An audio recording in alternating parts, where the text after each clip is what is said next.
In the heart of a sleepy village, where the fog never seems to lift and the wind whispers secrets no one dares to listen to, stands a church. Old, weathered, and forgotten by time. Its stained glass windows are cracked, and its wooden pews creak with each passing storm. But beneath the church, hidden in the forgotten catacombs beneath the floorboards, lies something that has waited for centuries. It was only a matter of time before someone would uncover the truth, and that someone would not walk away unscathed. This is not a story for the faint of heart. It's a tale mystery, horror, and things that slither in the dark. It's a story passed down through generations, one that refuses to die no matter how hard the village tries to bury it. And now you are about to witness the horror unfold, piece by piece, across generations. So do you dare to follow the shadows, uncover the secrets buried beneath the church, and find out what waits in the dark? If you're ready, make sure to like, subscribe, and share this with someone who dares to venture into the unknown. And remember, every generation brings us closer to the truth, but not everyone will make it out alive. In the early 1800s, the village of Hollowbrook was a place steeped in quiet routine. It had no large estates, no bustling market square, and no rich history to boast of. But it did have one thing: a church that was as old as the village itself, its stone walls darkened by time, and the ever-present mist that clung to the valley. It stood at the center of the village, its spire reaching toward the heavens like a forgotten monument to a time long past. The church had never been particularly grand, but for as long as anyone could remember, it had been there. The villagers held a deep respect for it, though few could explain why. Something about it, perhaps the silent, watchful eyes of the stained glass windows, or the strange creaking sounds that echoed through its halls on still nights, unsettled them all. Yet no one dared question its presence. It was simply part of Hollowbrook. At the head of the village was Pastor Elias Warwick, a man whose presence seemed as eternal as the church itself. He had inherited the position from his father, and his father before him. A pious man with a deep voice, Elias commanded respect. Yet his eyes, those cold, sharp eyes, held a secret no one had dared to uncover. It was on one stormy night in the spring of 1815 that the whispers began. The rain hammered against the rooftops, and the wind howled through the trees. Inside the church, the flickering candlelight cast eerie shadows along the walls, and the air felt thick with an unspoken tension. The villagers gathered, as they did every Sunday evening, for the evening sermon. But this night was different. There was a heaviness in the air, a sense that something had shifted. Pastor Elias stood before the congregation, his hands raised in prayer, but his voice, though strong, seemed distant, as if he were speaking to something or someone just beyond their reach. His eyes, dark and filled with a strange urgency, scanned the faces of those before him. "Brothers and sisters," Elias said, his voice cutting through the howling wind outside, "we must remember that our faith is not just in the Lord above, but in the land beneath our feet. There are forces beneath this earth that we do not understand, forces that have been with us since the dawn of time. The Lord, in his wisdom, has chosen to keep these things hidden from our sight, but it is our duty to be vigilant. For darkness, my friends, often hides in plain sight." The villagers listened, their eyes wide with curiosity and fear. They had heard tales of strange happenings in the church, of whispers coming from beneath the floorboards, and the unsettling sounds of something scratching at the walls late at night. But no one dared speak of it, not openly. As the sermon drew to a close, Elias dismissed the congregation with a stern look, his usual warmth replaced by something colder, darker. The villagers filed out of the church quickly, casting wary glances at the floorboards beneath their feet as they crossed the threshold. That night, as the storm raged outside, one villager stayed behind. His name was Samuel Doyle, a young man of about 22, With a sharp mind and a nervous disposition, Samuel had always been a curious soul, and the words Elias had spoken in his sermon had struck a chord deep within him. Something was wrong, something beneath the church that no one had dared confront. Samuel had heard the stories, of course, the strange happenings, the creaking noises late at night, the faint whispers that seemed to rise from beneath the church. But what unsettled him most was the look in Elias's eyes when he had spoken of the forces beneath the earth. It was as if the pastor knew something more, something that had been buried beneath the church's floorboards for generations. Unable to shake the feeling, Samuel decided to stay behind after the others had left. He crept to the back of the church, where the old wooden floorboards groaned beneath his weight. The storm outside seemed to grow louder, but Samuel felt an overwhelming need to explore the church's secret. He knew the church's layout well. He had spent countless hours there as a child, playing between the pews and listening to the echoes of his footsteps in the empty halls. But there was one part of the church that always seemed off limits: the small room at the back, hidden beneath a trapdoor. The room had always intrigued Samuel, but he had never dared to venture inside. No one ever spoke of it, and the door was always locked. Yet tonight, something compelled him to try. He moved to the back of the church, his heart pounding in his chest as he approached the trapdoor. The lock was old, rusted from years of disuse, but with a quick turn of his hand, it gave way. Samuel lifted the trapdoor slowly, a creak echoing through the still church. He peered into the darkness below, his breath catching in his throat. A narrow staircase descended into the unknown, leading into the earth itself. The air was thick with the scent of mildew and dust, and the faint sound of something scraping against the stone walls sent a chill through Samuel's spine. Without thinking, he stepped down, each step heavy and deliberate, the sound of his footfalls muffled by the thick air. As he descended further, the darkness seemed to swallow him whole. At the bottom, he found himself in a small stone chamber. The walls were covered in strange symbols, their meaning lost to time. In the center of the room, a wooden box lay on the ground, its surface worn and scratched, as if something had tried to claw its way out. Suddenly Samuel heard it, the sound of something moving beneath the floor, a low growl that reverberated through the stones. His blood ran cold as he realized what had been waiting for him all this time. Before he could react, the floor beneath him began to crack. The year was 1836, and Hollowbrook had undergone a subtle transformation in the 21 years since Samuel Doyle's ill-fated descent into the church's hidden chamber. The village had grown quieter, and the church, though still standing tall at the heart of it, had become less of a gathering place for the villagers. People spoke less of faith and more of a foreboding presence that seemed to settle over the town like a permanent fog. A dark cloud of unease hung in the air, and though no one dared speak it outright, the villagers were afraid. Afraid of the church, afraid of the unknown.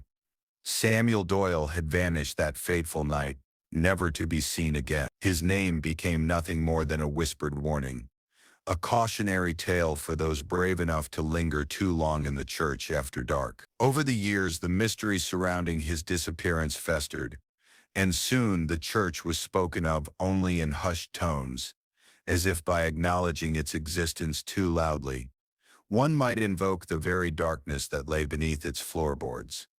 In 1836, a new priest arrived in Hollowbrook. Father Jonah Hale, a man in his early 30s, had recently been ordained and was sent to replace Pastor Elias Warwick, who had died mysteriously several months earlier, his body found on the steps of the church with an expression of terror frozen on his face. Hale was unaware of the stories that swirled around the church and its cursed past. He arrived with a fresh outlook, eager to shepherd the flock and bring the church back to its former glory. However, something about the church unsettled him from the very first moment he set foot inside. Father Hale was a man of reason. He believed in logic, in the teachings of the Bible, and in the goodness of mankind. He didn't believe in ghosts, demons, or curses. But from the moment he entered the church, he felt something strange, something that gnawed at him from within. The silence in the church was suffocating, as though the walls themselves were waiting for something, perhaps for him. He shook off the feeling, assuming it was simply nerves. After all, he had just arrived, and it was a new beginning. But the unease only deepened as the days passed. The villagers greeted him politely, but there was a strange coldness to their demeanor, as if they knew something he didn't. They never mentioned the church's dark history. They never spoke of Samuel Doyle, or of the strange happenings late at night, or of the eerie scratching sounds that echoed through the floors. It was as if they were all keeping a secret that none of them were willing to share. Father Hale began his duties with fervor, holding regular services and visiting the homes of the villagers. But it wasn't long before the sense of foreboding became impossible to ignore. At night he would lie awake in his small quarters above the church, listening to the strange sounds that seemed to emanate from beneath the floorboards. A low thudding, a scraping, a sound that was almost like whispering. He tried to dismiss it as the natural creaks of an old building, but as the weeks went by, the noises grew louder, more distinct. One night, unable to bear it any longer, Father Hale decided to investigate. He knew the church was old, but the thought of something or someone waiting beneath its floors unsettled him. With a lantern in hand, he descended into the dark, musty chamber beneath the church. The staircase leading to the trapdoor was narrow, the air damp and stale. With every step, the silence seemed to deepen, and the oppressive atmosphere grew heavier. The sound of his footsteps echoed in the darkness, each one seeming to reverberate in the very bones of the church. When he reached the bottom, he could barely make out the stone walls, covered in strange symbols that seemed to twist and writhe in the flickering light of his lantern. He stepped cautiously into the room, his heart pounding in his chest. The wooden box that had been there all those years ago, when Samuel Doyle had vanished, was still there, its surface now covered in a thin layer of dust. Father Hale approached it, his hands trembling slightly as he knelt beside the box. The air grew colder as he reached out to touch it, the wood slick with moisture, almost as if it were alive. He could feel something pressing against him, something ancient and powerful. Before he could open it, however, a loud, unmistakable sound shook the room, a low, guttural growl as if something deep within the earth had awakened. The ground trembled beneath his feet, and the floorboards above him creaked ominously. His heart raced as he backed away from the box, instinctively reaching for the lantern in his hand. But the glow was dimming, flickering as though the very light were being consumed by the darkness around him. It was then that he noticed something in the corner of the room, a figure, dark and shapeless, standing motionless in the shadows. The figure was tall, its features hidden, but it was unmistakably watching him. Father Hale froze, his breath caught in his throat, and a cold sweat broke out across his forehead. He didn't know what it was, but he knew it wasn't human. The growl grew louder, more insistent, and the figure began to move. Its shape shifted, flowing like liquid darkness, and Father Hale stumbled backward in terror. He could feel the walls closing in on him, the air growing thick with an unnatural pressure. The whispers, faint at first, began to rise in volume. They were not words but sounds, creaking, scraping, scratching, as though something was clawing its way toward him. Panicked, Father Hale scrambled to his feet, his heart pounding in his chest. He made for the stairs, his hands shaking as he tried to climb them. The growling grew louder, more desperate, and just as he reached the trapdoor, he felt something brush against his leg, a cold, clammy sensation that sent shockwaves of dread through his body. With a frantic grunt, he pushed open the trapdoor, nearly tumbling out of the room in his haste. He slammed it shut behind him, the sound echoing like a gunshot through the church. But as he stood there catching his breath, he realized something. The whispers hadn't stopped. They were still there faintly coming from below the floorboards, as if the church itself were alive. By the time the calendar turned to 1860, Hollowbrook had almost forgotten the name Father Jonah Hale. The church stood still, grim as ever, casting its long shadow over the village. A generation had grown and grown old under that shadow. Most steered clear of it, except for Sundays. And even then, few stayed after the final hymn.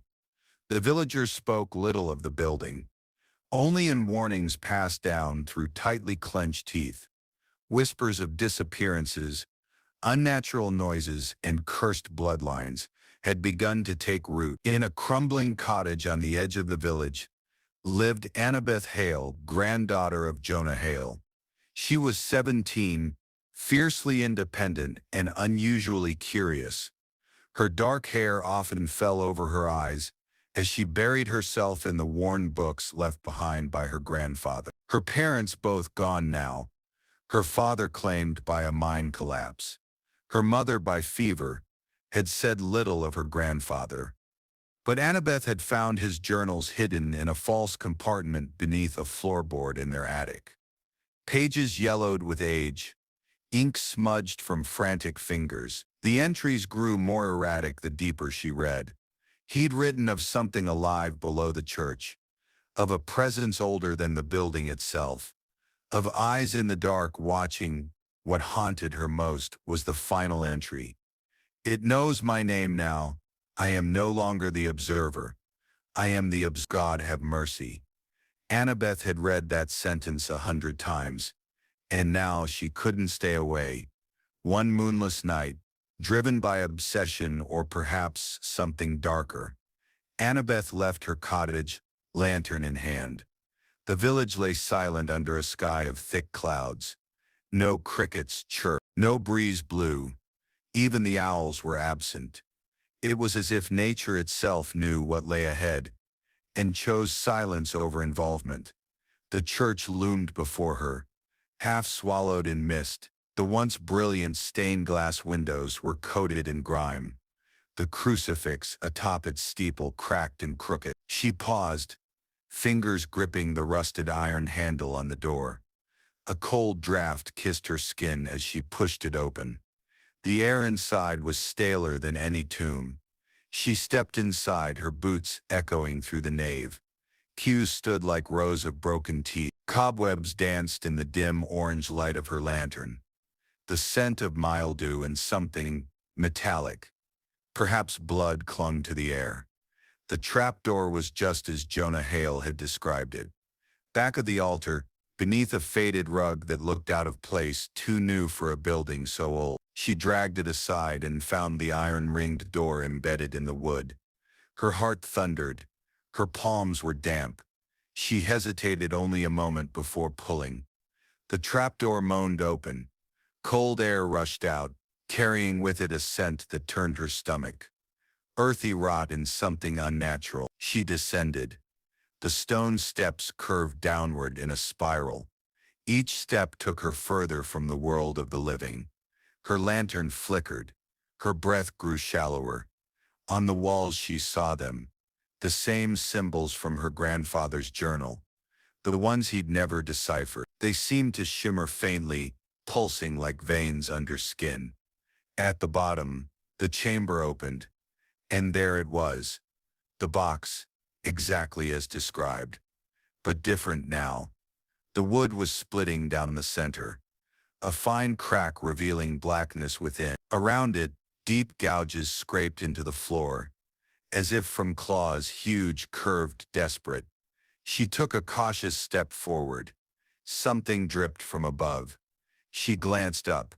A dark smear marred the ceiling. Thick, tar-like liquid oozing slowly down the walls. It wasn't sap. It wasn't water. It was moving. There was something else. A whisper not from the box but from the walls, from the floorboards above. Familiar voices, then unfamiliar ones. Some wept. Some pleaded. One screamed. Then silence. The lantern sputtered, went out, complete black. Annabeth froze. Then a sound. A breath behind her. Wet. Guttural. She turned, swung the lantern blindly. Nothing. She backed toward the stairs and the stone floor shifted beneath her, like a lung exhaling. From behind the box came a noise like bones scraping bone. And then something emerged. Tall. Lithe. Limbs too long. Skin the color of old ash. Stretched tight over twitching bones. No eyes, no mouth.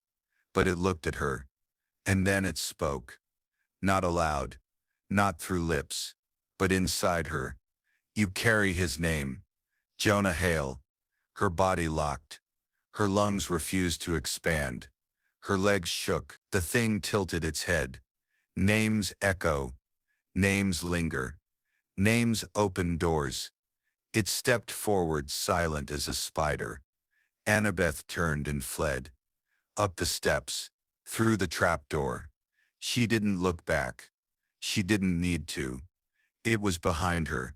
She felt it. Bursting through the church doors, she collapsed in the grass outside. Gasping, sobbing, retching. When she looked back, the church stood quiet again. Still. But the door, she'd closed it. She was sure now it stood wide open. That night Annabeth packed her things and left Hollowbrook. She never spoke of what happened. But others did. Of waking to the sound of someone. Something walking in their homes. Though no footprints were ever found. Of children muttering in their sleep. In voices not their own. Of shadows that moved against the candlelight.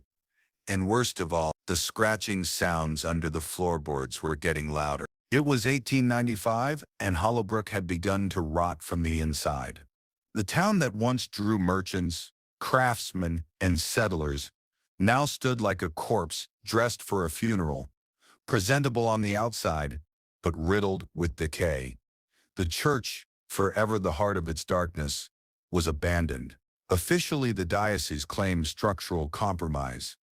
But the truth was whispered over candlelit tables and murmured behind trembling hands. People had seen things. Things with limbs that twisted wrong. Things that slipped between walls. Shadows that didn't belong. Still, life trudged on, for some.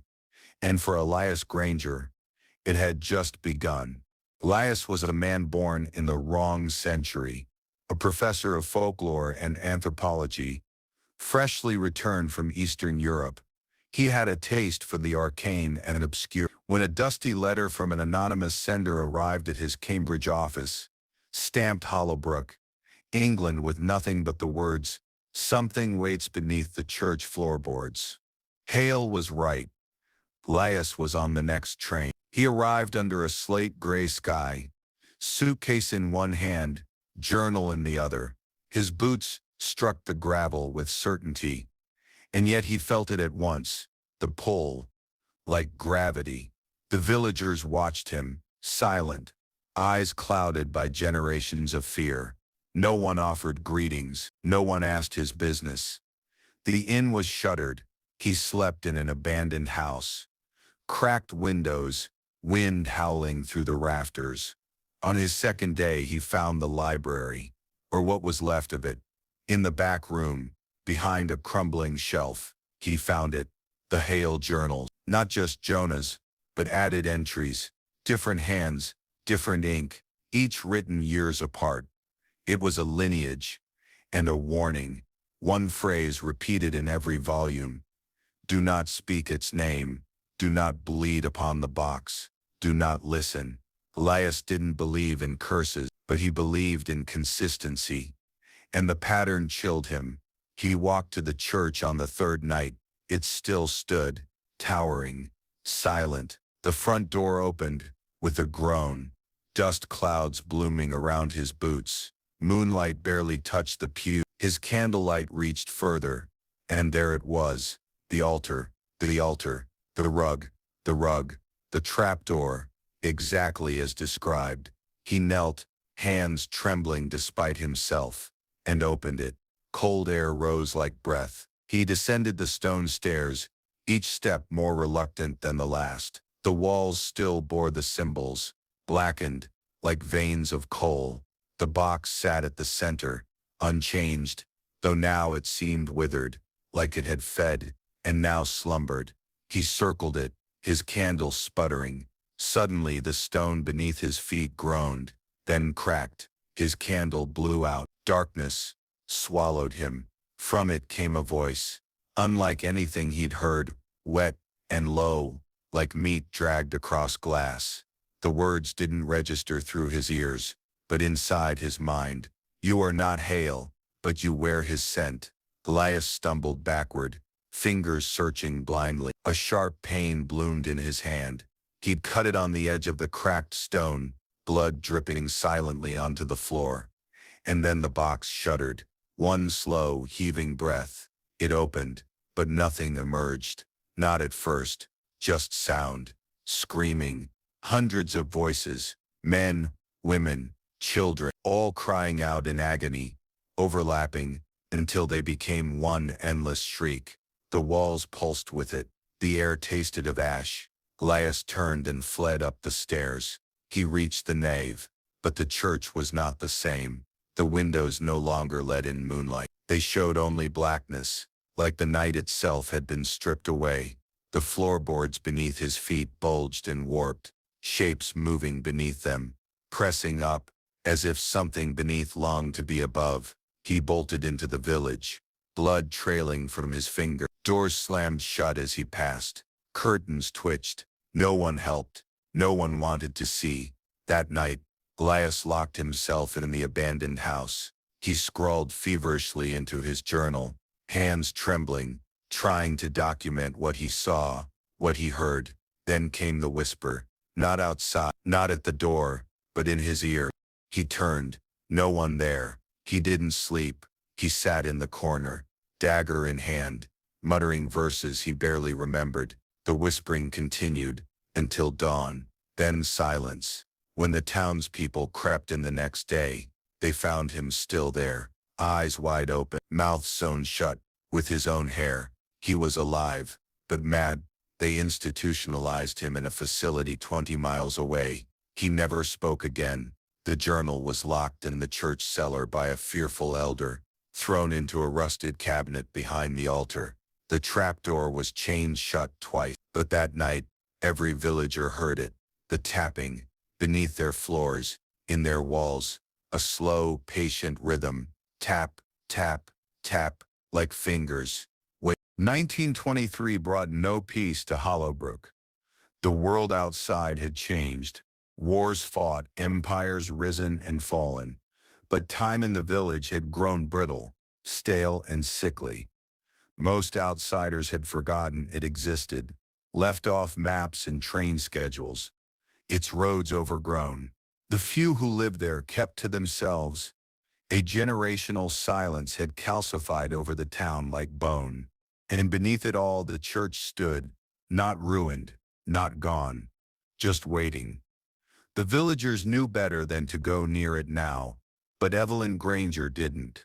She was 21, born far from Hollowbrook in London, the child of Elias Granger, who had vanished from the sanatorium a year before she was born. All she knew of him came in one unmarked envelope, a journal. Ink faded, pages warped by time and something like sweat or fear. No name on the return address. Just a note inside, it's still down there. If you ever hear it speak, don't listen. Evelyn didn't believe in curses, but she believed in patterns. Her father had been a respected academic, her family lineage steeped in research and documentation, and she was tired of not knowing. So she followed the trail back, to Hollowbrook, to the church, and to the box.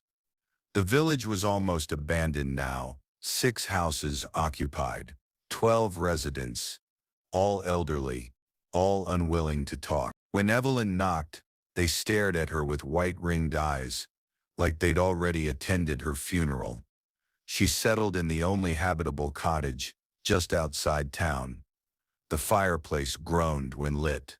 The walls creaked when silent. And every night, the tapping began. Not from the church, from beneath her bed. 3 taps. Every night. Always at 3:13 a.m. The 5th night, she whispered back, "I hear you." The tapping stopped. The next morning, her pillow was wet. Not with drool, but with salt water. Thick, briny, and foul. On the 6th night, she went to the church. The doors resisted her grip, heavy with age and disuse. The stained glass windows had all cracked, but none shattered. The color of the glass had dulled. Reds faded into scabs, blues into bruises. The air inside hadn't moved in decades. It was thick, greasy, like breath held too long. She found the trapdoor. The chain had rusted through. She opened it with trembling fingers. The stairwell was colder than death. She descended with only a lantern and her father's journal in hand.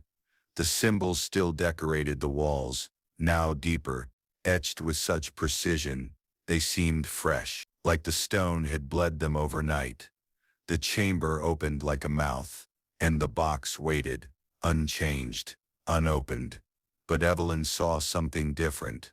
Bones, scattered in a circle around the box. Dozens, long, thin, childlike, burnt at the ends. She stepped forward, breath fogging. As she approached, the box whispered, not aloud, but from inside, "Granger." Again, her name echoed back at her from the walls, from the ceiling, from the box itself. The voice was low, layered, like a choir of the damned. The lid of the box trembled. Evelyn stood still. Her instincts screamed to run. Then, a whisper behind her ear, "Touch it." Her legs moved before her brain did. She reached out, fingers brushing the wood. It was warm.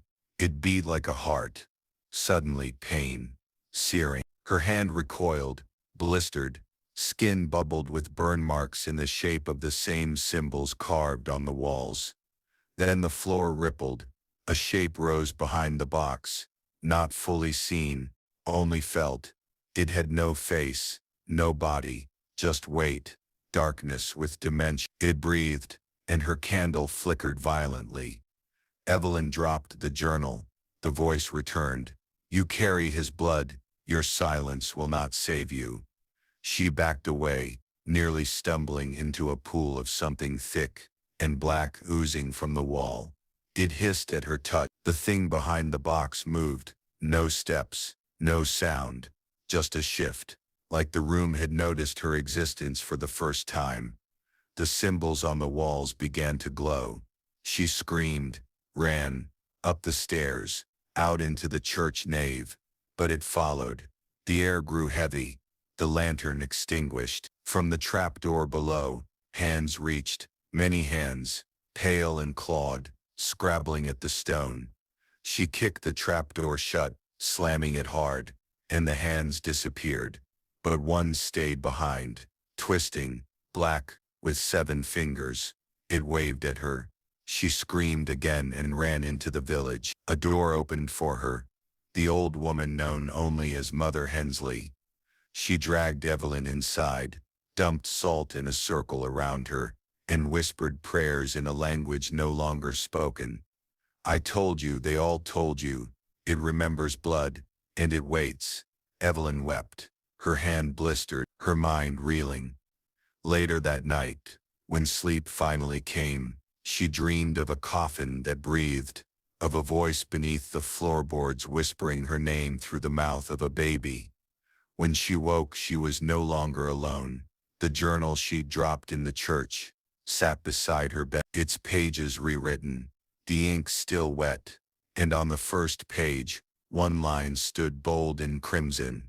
Generation 5 has failed. 2 remain. By 1974, Hollowbrook had vanished from every map in England. No government claimed it. No roads led to it. The world seemed to forget it existed, as if it had sunk into the earth, like the grave of a long-dead god. Forest reclaimed the outskirts. Ivy devoured rooftops, and yet the church still stood, its spire like a finger pointing accusingly at the sky.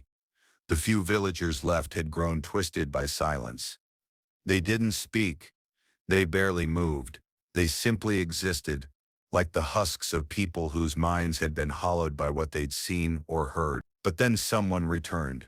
He returned. Nathaniel Hale, a young man, 31, sharp-eyed, steady-handed, and burdened by a legacy he never asked for.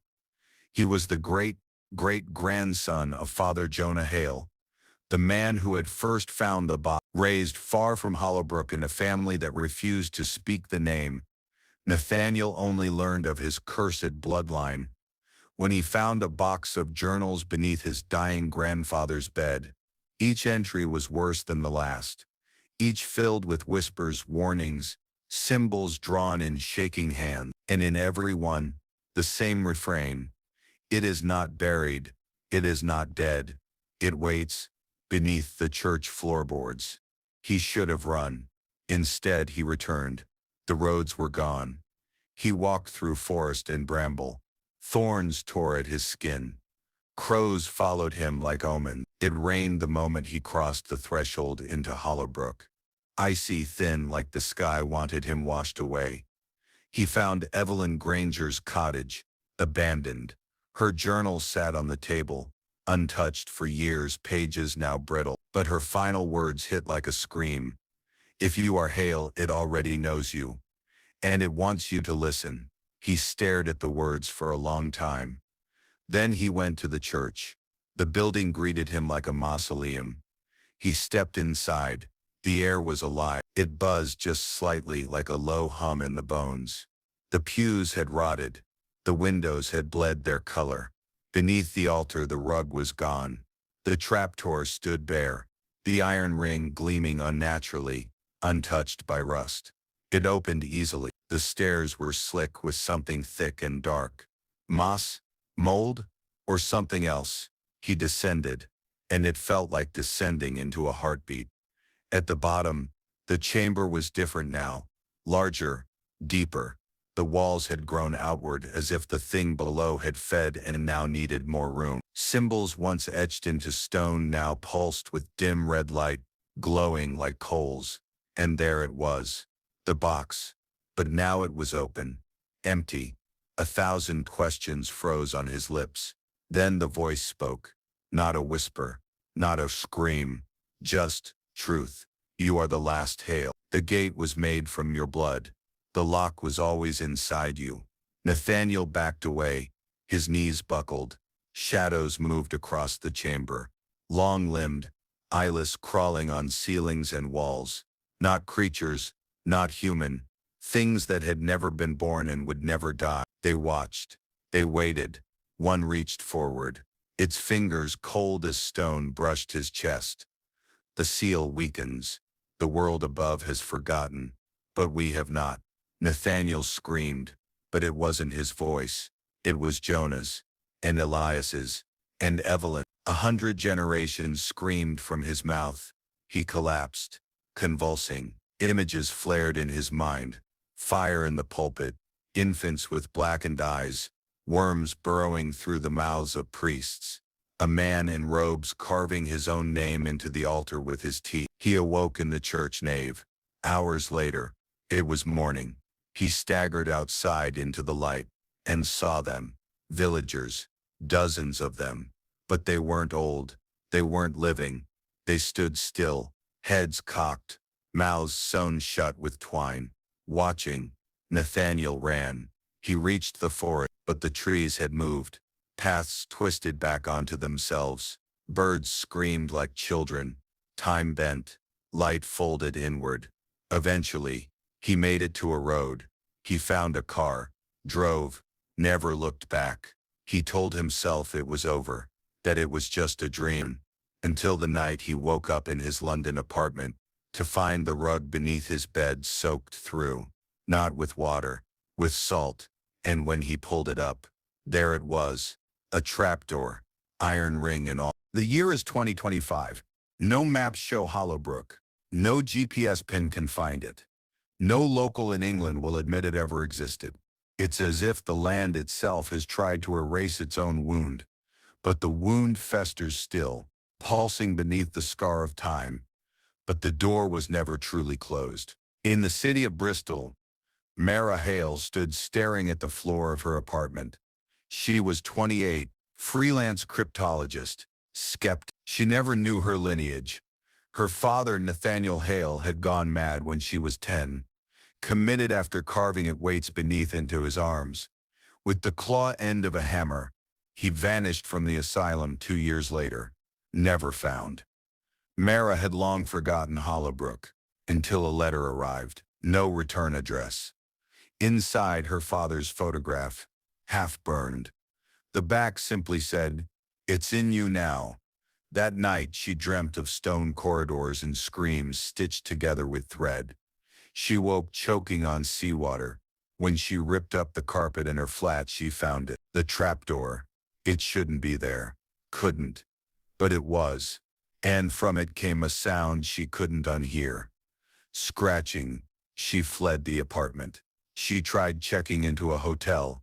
She made it one night before the wallpaper began peeling off in the shape of runes. She dreamed of voices bleeding from a wooden box, of her father's eyes mouthless, pointing to a floor that bled salt water. The next night, the trapdoor was beneath her bed again. No matter where she ran, no matter where she hid, something followed, something waited. Mara finally gave in. She returned to Hollowbrook. She didn't travel there. She arrived, 1 minute on a bus in Leeds, the next standing in front of the black spire of the ruined church. The wind still with anticipation. No roads, no sky, just silence and ash-colored air. The church doors opened on their own. Inside, the nave was filled with pews once again. People sat in them, but their heads were twisted backward. Every neck snapped at the same angle. All faced the altar. All faced her. Mara stepped forward. She didn't want to, but her body moved, like a marionette dancing to ancient strings. At the altar, the trapdoor lay bare, open, waiting. She descended the familiar stairs. The light died with each step. A hum vibrated in her skull. Below, the chamber had grown. It was no longer a room, it was a world. Stone gave way to meat. Walls pulsed like lungs. Veins ran across the ceiling. The box stood in the center, no longer wooden, now bone. 1,000 hands protruded from it, fused fingers, some holding teeth, others gently opening and closing an invitation. Her voice cracked as she whispered, "What are you?" And it answered, from inside her own head, "I am what was buried before time. I am hunger with memory. I am the first prayer unanswered. I am what your ancestors fed." A shape rose beside the box. It wore her father's face, but the mouth was stitched. The eyes wept blood. It pointed to her chest. She felt something moving beneath her skin. A symbol, her bloodline marked, branded before birth. She dropped to her knees. "Why me?" "Because you still listen." And then the box opened. No hinges, just skin peeling away from itself. Inside, a heart, beating, made of voices, screaming, thousands, generations. And in that moment, Mara understood everything. The box was never meant to be sealed forever. It was an invitation, a door, and her blood was the final key. A wind rose from nowhere. Hands reached from the floor, some hers, some not. One grabbed her face.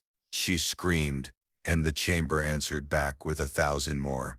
The last thing she saw before everything turned inside out was a mirror in the dark and her own face in it, but not her eyes. And then, silence.